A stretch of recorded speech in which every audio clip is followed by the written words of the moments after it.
नमस्ते दोस्तों, आपका एक बार फिर से स्वागत है क्लासिक कहानियाँ में। यदि आपको मेरी कहानियाँ अच्छी लगे तो कृपया इस चैनल को सब्सक्राइब करें और वीडियोस को लाइक करें और शेयर करें। मैं जो आपको कहानी सुनाने जा रही हूँ उसका शीर्षक है जैसे को तैसा। दोस्तों, आपने लोमड़ी के कारनामों से भरपूर अनेक कहानियाँ पढ़ी है। लोमड़ी हमेशा कुछ न कुछ बुरा ही करने की सोचती है। एक बार लोमड़ी ने सारस को अपने घर भोज का निमंत्रण दिया। सारस ने खुशी खुशी लोमड़ी का निमंत्रण स्वीकार कर लिया।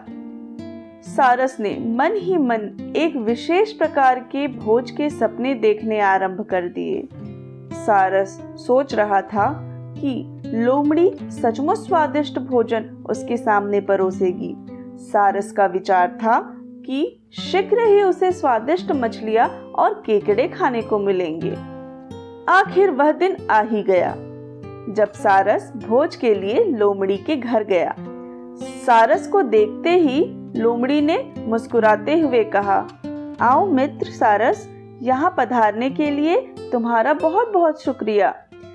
इसके बाद सारस को लोमड़ी एक चौड़े उथले बर्तन के पास ले गई जिसमें बहुत स्वादिष्ट सूप भरा हुआ था। सूप को देखते ही सारस के मुख में पानी आ गया और उसने थोड़ा सा सूप अपनी चोंच में भर लिया।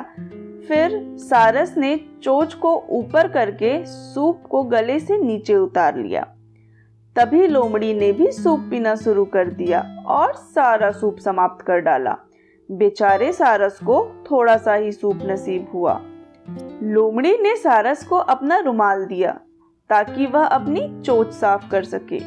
लोमड़ी ने कहा, मित्र सारस, तुम्हें भोज का भरपूर आनंद मिला होगा। मुझे आशा है कि तुम्हें सूप अवश्य ही अच्छा लगा होगा। लोमड़ी की बातें सुनकर सारस को बहुत गुस्सा आया।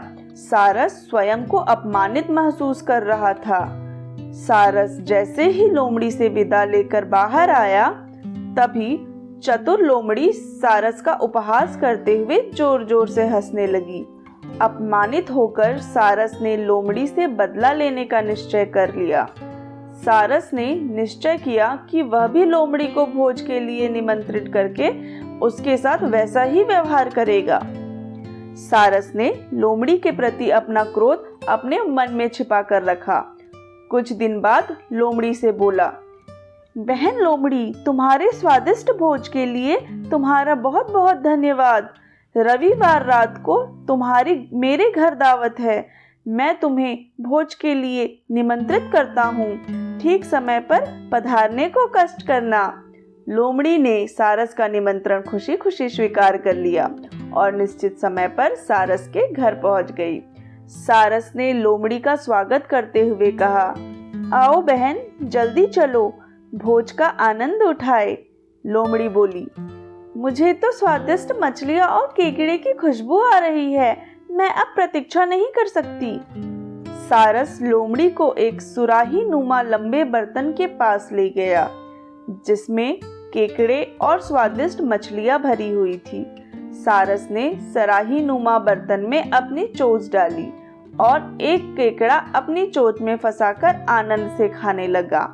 इसके बाद सारस एक और खड़ा हो गया और लोमड़ी से भोजन करने के लिए कहा।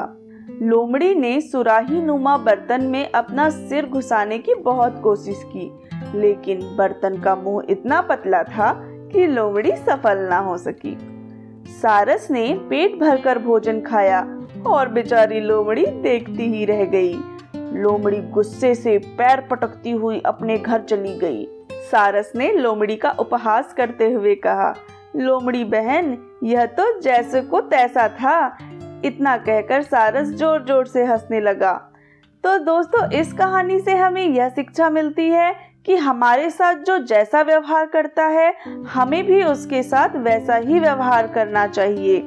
आशा करती हूँ दोस्तों ये कहानी आप सबको अच्छी लगी होगी। आप मुझे कमेंट करके बताएं आप किस तरह की कहानियाँ सुनना चाहते हैं। आप चाहे तो मुझे अपनी कहानी भेज सकते हैं जो मैं अपने चैनल पर सुनाऊंगी। कहानी मुझ तक भेजने के लिए लिंक नीचे डिस्क्रिप्शन बॉक्स में दिया गया है। धन्यवाद।